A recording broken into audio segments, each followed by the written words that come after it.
गोरी तोरी ओठवा बा, गोरी तोरी ओठवा बा। तुरंत के अकारे अरे ना हो ई नौका ह।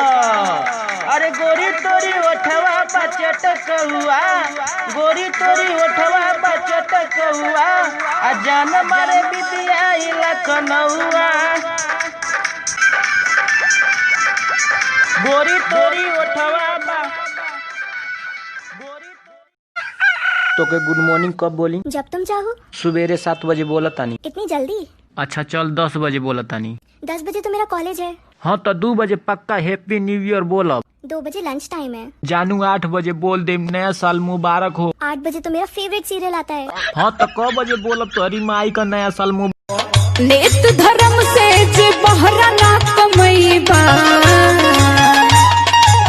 नेत धर्म से जे बहरा ना कमैबा, नोचले जुलुफिया जे सब तिल ले आइबा।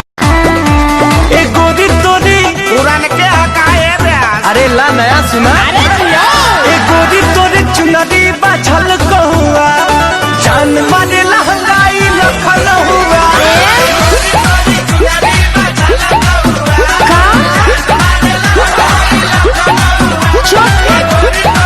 भाई तुझे कितनी बार बोला है कि नशा मत किया कर, हम पापा को क्या जवाब देंगे? तू सुनता है किसी की? ओए कभी किससे बात कर रहा है तू?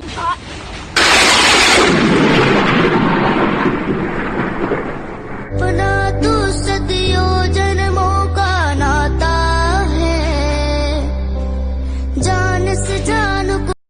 क्या ही खूब कहा है किसी ने, कद्र करना है तो जीते जी करो, मरने के बाद तो पराए भी रो देते हैं। आज जिस्म में जान है तो पूछता नहीं है कोई, कल जब रूह निकल जाएगी तो कफन उठा उठा कर देखेंगे। वक्त निकाल कर बात कर लिया करो अपनों से, अगर अपने ही ना रहे तो वक्त का